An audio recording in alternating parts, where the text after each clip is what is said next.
अनुनय विनय ठाकुर जी के द्वारा करा गया कि हे प्रियाजू आप हमसे बात कर लो, हे प्रियाजू आप हमसे बात कर लो।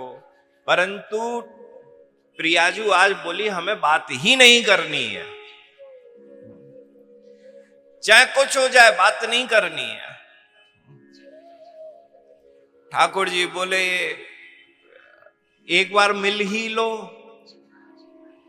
प्रिया जी बोली हमारे घर की तरफ देखना भी मत, हम तुमसे मिलना भी नहीं चाहती हैं। ठाकुर जी बोले क्या युक्ति लगाऊं कि मैं इनसे मिल तो लूं, बिना मिले तो मैं अपने हृदय के इस दर्द को कैसे बता सकता हूं। कोई गुस्से में दूर चला जाए तो उसको मनाने के लिए उसके पास तो जाने की आवश्यकता है, और जो गुस्से में दूर चला गया और उसने कह दिया तुम मेरे पास भी मत आना, तो कुछ ना कुछ यत्न तो करना पड़ेगा कि कैसे भी करके एक बार मिल तो लूं। तो ठाकुर जी ने सोची क्या करूं क्या करूं क्या करूं।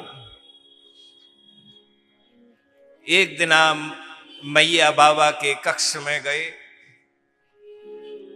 और मैया की बहुत सारी साड़ी और लहंगा वहां पे दिख गए। ठाकुर जी ने सोची बहुत अच्छा समय है, मैया की जितनी साड़ी और लहंगा हते वह अपने झोली में डाले, मैया के जितनो श्रृंगार को सामान हो वह अपने ऊपर लगाए और साड़ी पहनी और साड़ी बेचने वाली बन गए। ठाकुर जी साड़ी बेचने वाली बन गए और गए वृषभान लली के पास। वृषभान द्वार पे बारंबार राधा राधा राधा कहत पुकार। महाराज जो राधा राधा कहने वाले भगवान श्री कृष्ण हैं, आज राधा राधा नहीं कह रहे हैं, उस वृषभान की ठोर पर जाकर, ऊंचे मेहर वाले की ठोर पर जाके कह रहे हैं साड़ी ले लो साड़ी, साड़ी ले लो साड़ी। किसी सखी ने बड़े प्रेम सु सुनी कि किसी की बड़ी मधुरतम आवाज है, उस मधुरतम आवाज सु साड़ी बेच रही है, यह कौन है। सखी भागी भागी गई, सखी ने जाके पूछी कि आप कौन। बोले देखना है रही, साड़ी को झोला लेके चल रही हूँ, साड़ी लहंगा फरिया सब बेचू हूँ, मेरे पास सोने के तार की जुड़ाऊ पूरे के पूरी साड़ी और लहंगा है।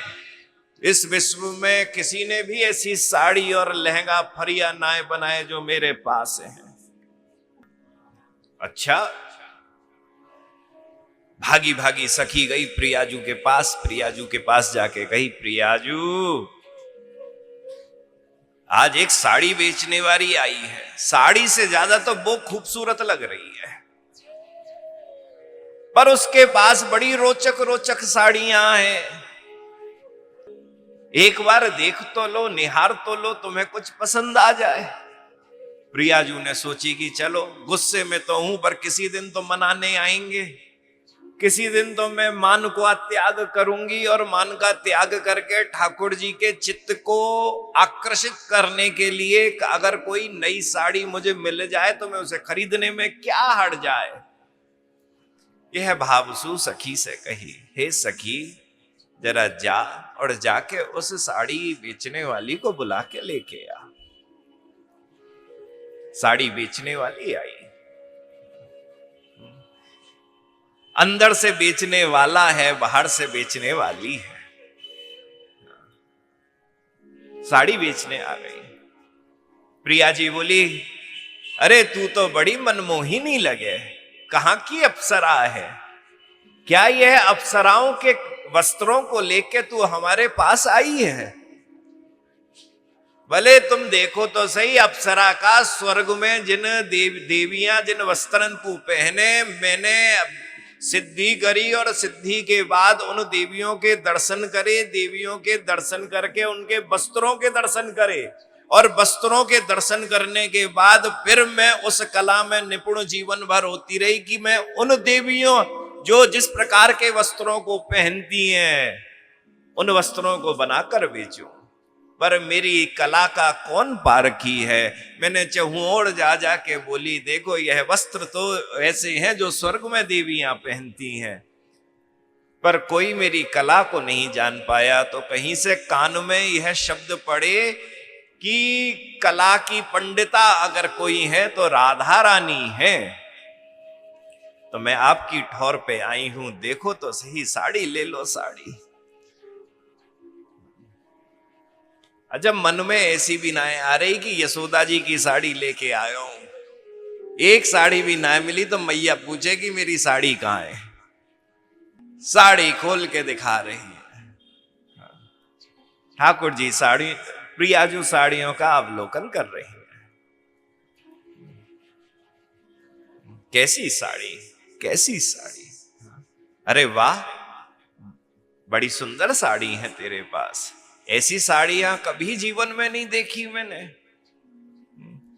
बात करते करते ललिता बोली, कछु खरीदोगी कि साड़ियन की को ही बखान करती रहोगी। देख सूर्यास्त रहने वालों है, जल्दी से जाके साड़ी खरीदो और जान दो। ठाकुर जी बोले, अभी तो 2-4 दिखाई है, थैला में तो 100-200 धरी वही है, समय ज्यादा लगेगा। तो ललिता बोली, ऐसो है रात्रि को यहीं रुक जाओ। ठाकुर जी बोले, मैया की साड़ी लेके आयो, रात्रि में रुक गयो और सुबह मैया भोर पे पहुंचो नहीं। मैया सुबह प्रभात की बेला में स्नान करके बोले, आज तो मैं यह साड़ी पहनूंगी। अब वो साड़ी नहीं मिले, या वह अपने स्टोर रूम में जाए, मैया मैया बोले मेरे घर के अंदर चोरी है गई, 100-200 साड़ी गायब है गई, टेंशन है जावेगी। ओ भगवान, बारंबार ठाकुर जी कहने लगे, नहीं मेरे पिता माता सास ससुर मेरो पति बहुत गारी देवेगो। देखो स्त्री की मर्यादा है, उसे आखिरी में सूर्यास्त के बाद घर पे ही जाना चाहिए। मैं आपके यहां रुक नहीं सकती हूं, मैं आपके पास रुक नहीं सकती हूं। प्रिया जी बोली, ना रुकना तो पड़ेगा, तूने 2-4 दिखाई है, 100-200 देखनी है, क्या पता हमें सबकी सब पसंद आ जाए, हम सबकी सब खरीद लें। हम पूर्ण रूप से सबकी सब भी खरीद सकती हैं, रुकना तो पड़ेगा। सखी बोले, नहीं नहीं नहीं, मैं तो दे ही नहीं सकूं, मैं तो रुक ही नहीं सकती, मुझे तो जाना है, मुझे तो जाना है। अरे ऐसे कैसे चले जाओगे? साड़ी बेचने को व्यवसाय करो तो साड़ी हम खरीदने की इच्छुक हैं, हम तेरी कला की पारखी हैं, जैसे वस्त्र तूने बनाए हैं हमें बड़े पसंद आ गए हैं। अभी 2-4 पे ही मन मोहा है, क्या पता तेरी गठरी में जितनी भी साड़ियां रखी हैं वह सब की सब हमारा मन मोह ले। जैसे ही इस भाव को कही, ठाकुर जी बोले, नहीं नहीं नहीं, 2-4 साड़ियां जो बाहर निकाली हती वह भी पोटली में रखने लगी और बोली, कल आऊंगी। आपकी ठौर तो राधे मुझको मालूम चल गई, कल आए के बेचूंगी। प्रिया जी ने बड़ी झपट्टे से जाके साड़ी बेचने वाली का हाथ पकड़ा, और जैसे ही पकड़ा तभी श्री प्रियाजू को और नंद के छोरा साड़ी बेचने वाली को रोमांच हो गया। राधा रानी को मालूम चल गया, अरे यह तो मेरे श्री कृष्ण है, आज साड़ी बेचने वाली बन के आए हैं। अपने मान को भूल गई, कहने लगी, बताओ तुम बड़े चाटुकार ही, तुम बड़े चाटुकार हो, मीठी मीठी बोल बोल के कभी साड़ी बेचने वाली, कभी पान बेचने वाली, कभी ब्रह्मचारी, कभी सन्यासी, कभी चूड़ी बेचने वाली, कभी मेहंदी लगाने वाली, क्या क्या बन बन के आ जाते हो।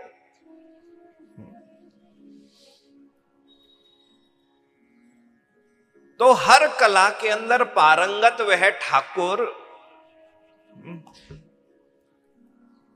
जब अपने दूत भ्रमर को भेज रहा है तो कह रहा है कि ऐसा है, माननी मान नहीं सकती है, तो भ्रमर ने पूछी कैसे मनाऊं प्रियाजू को? बोले जैसे मैंने ट्रिक अपनाई वैसी तुझको ट्रिक अपनानी है। बोले क्या करूं? पैरन में पड़ जाइयो, प्रियाजू के पैरन में पड़ जाइयो और मीठी मीठी बोलियो, और कुछ नहीं करना है, मीठो मीठो बोल। अच्छा, वह मीठो बोल के क्या होगा? अरे प्रिया मान जाएगी और मेरे द्वारा जो संदेश भेजा है उसको सुन लेगी। पर प्रिया जो बोलती हैं, नहीं, आज चाटू कारही अनुने विदुष्यते अभ्यत्ते दौत्येर मुकुंदात। मुझको मालूम है तू श्री कृष्ण से सब कुछ शिक्षा लेके आया है मेरे मान को तोड़ने के लिए, परंतु मैं अपने मान को तोड़ूंगी नहीं। तो यह अनुनय विनय चाटुकारिता करना बंद कर दे।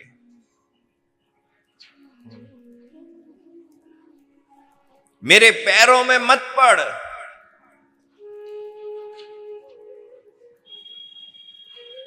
भ्रमर बोला, अरे आपके चरणों में तो यह संपूर्ण संसार व्याप्त है, मुझे कृपा दे दो। बोले मुझे मालूम है ये जो संपूर्ण संसार व्याप्त है, ऐसे शब्दों का प्रयोग तू इस वजह से कर रहा है क्योंकि तू मेरे मान को तोड़ना चाहता है। भ्रमर बोला ऐसा है, मेरे प्यारे को क्षमा करके संधि कर लो, आज पैचअप कर लो। मैं उनकी तरफ से दूत बन के आया हूं, आज संधि हो जाए आपकी और प्रियतम की।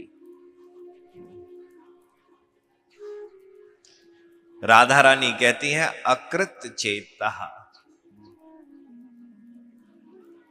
संधि वह भी कपटियों के साथ। धूर्त के संग कब संधि होती है? देखो, धूर्त और धूर्त ने जिसको छला है उसके बीच में एक संबंध बनता है। श्री जीव गोस्वामी उस संबंध की चर्चा करते हैं गोपाल चंपू के अंदर। कहते हैं कि जब तक कपटी कपट करता रहता है किसी व्यक्ति के साथ, तब तक बड़ा प्रगाढ़ संबंध होता है। कोई धूर्त हो, अपनी धूर्तता बड़ी मीठी, अपनी मिठास के संग, मीठी मीठी बोली के संग उस व्यक्ति के संग करे, बड़ा अच्छा संबंध होता है। परंतु किसी दिन उसकी धूर्तता पकड़ ली जाए, अरे ये तो कपटी है, उसके बाद कोई तीसरा व्यक्ति बीच बचाव करने के लिए आए और आके कहे कि भैया ऐसा है, इसकी जितनी गलती भई, धूर्तता करी, कपटता करी, उसका आज सब कुछ खत्म, आज माफ कर दो इसको।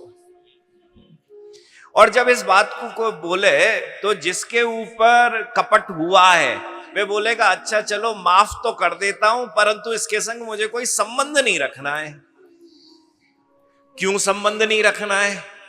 क्योंकि मेरे मन में हमेशा अब इसके हर काम के पीछे यह भाव रहेगा, कहीं यह कपट तो नहीं कर रहा है फिर से, कहीं यह धोखा तो नहीं दे रहा है मुझे फिर से। तो बारंबार हृदय के अंदर यह स्थिति जागृत होती रहेगी, मन में विचार आते रहेंगे, क्या यह कपट तो नहीं कर रहा फिर से, यह कपट तो नहीं कर रहा फिर से। तो राधा रानी बोली यह अकृत चेता, ये भगवान श्री कृष्ण जो है वह कपटी हैं, यह अब हमको पता लग गया है, और कपटियों के संग कभी भी संधि नहीं करी जाती है।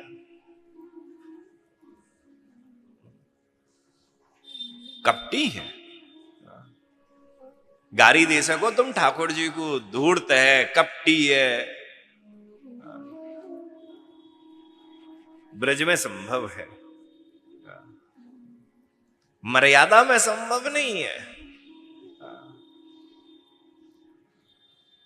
गारी तो बहुत सारी दई है। बादे ना बरसाने वाले आए के गारी गारी दे रहे नंद के छोरा को।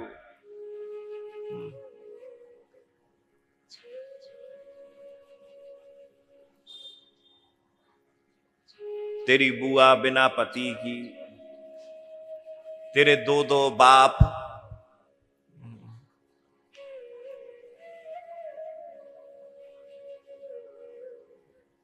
यह कपटी।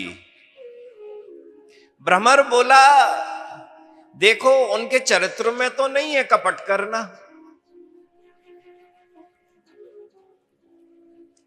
ठाकुर जी के चरित्र में तो नहीं है कपट करना। तो आप उन्हें, मेरे ख्याल से आपकी ही कोई गलती ऐसी रही होगी जिसके कारण से ठाकुर जी ने इस बार आपसे कपट कर लिया।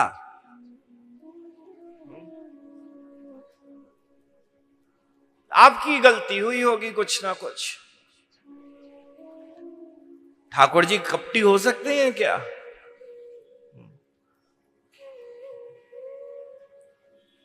जरूर गोपियों, जरूर राधा रानी तुम्हारे द्वारा कुछ ना कुछ ऐसा रहा होगा, ऐसा कुछ ना कुछ करा गया होगा कि ठाकुर जी तुमको छोड़ के चले गए, तो अब बैठे बैठे तुम उनकी निंदा कर रही हो, निंदा स्तुति कर रही हो, ब्याज स्तुति कर रही हो।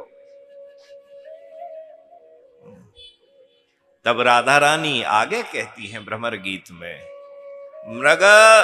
मृगया उरीव कपिंद्रम विवयधे लुब्ध धर्मा स्त्रियम कृत विरूपाम स्त्रिजितः कामयानाम बलिमपि बलि मत्वा वेष्ट यद ध्वांश वदया स्तदल मसित सख्यैर दुस्त्य जत तत्कथार्थः।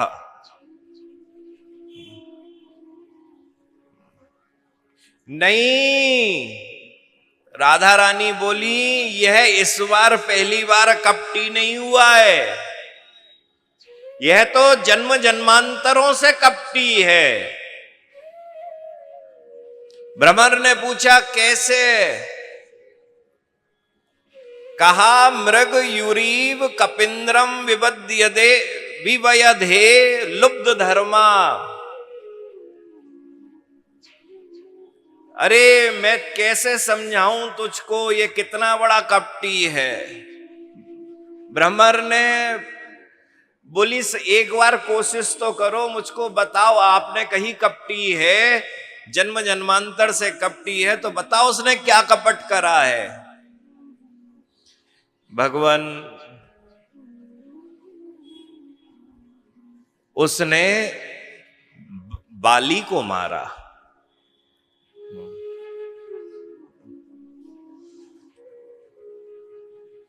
और देखो श्री जीव गोस्वामी तो बड़ा प्यारा भाव देते हैं, कहते हैं, राधा रानी कहती है किंचा ना केवलम तस्य तादृश चेष्टि तादेव विभेमी अपितु श्यामता स्वभावाद पिति। श्री जीव गोस्वामी कहते हैं कि ऐसा है, राधा रानी भ्रमर से कह रही है कि वह धूर्त था, उससे तो हम भयभीत हैं, वह धूर्त है, उससे तो हम भयभीत हैं, पक्की बात है, परंतु उसके संग संग उसमें दूसरा दोष भी है। भ्रमर ने पूछा कौन सा दोष है? तो राधा रानी कहती हैं कि वह काला है, यह उसका सबसे बड़ा दोष है। जब वह राम बन के आए तो काले बन के आए, वह तन से भी काला होता है, मन से भी काला होता है। भ्रमर ने पूछी ये तो बताओ, राम तो मर्यादा पुरुषोत्तम है, उन्होंने क्या गलती करी, क्या कपट करा? तो राधा रानी कहती हैं उन्होंने बाली को मारा, कपट से बाली को मारा।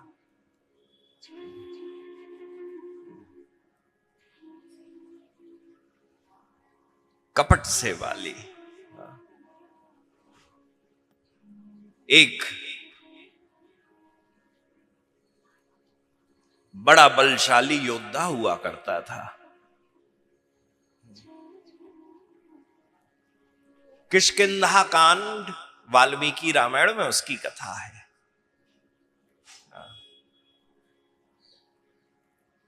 बड़ा सबसे लड़ाई झगड़ा करता हुआ वह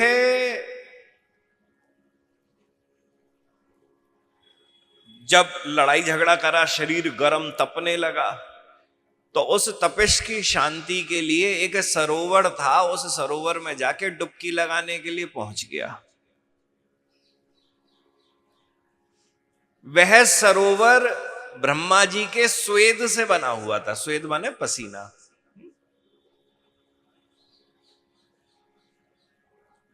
और उस सरोवर पे एक श्राप था कि कोई भी पुरुष इसमें स्नान कर ले तो स्त्री बन जाएगा, और अगर स्त्री स्नान कर ले तो पुरुष बन जाएगी। वह बल में मतवाला होता हुआ समस्त जगहों पर महाराज युद्ध करता हुआ अपने शरीर की ताप को मिटाने के लिए ब्रह्मा के स्वेद से बने हुए सरोवर में जाकर स्नान करने लगा। स्नान करके जैसे ही बाहर निकला, स्त्री बन के प्रकट हुआ।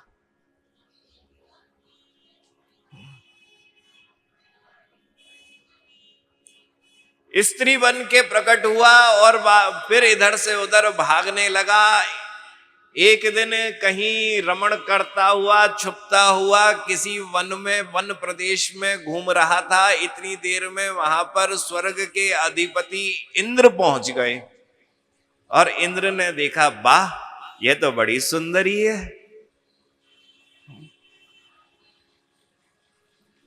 यह तो बड़ी प्यारी सुंदरी है। यह मन में भाव हुआ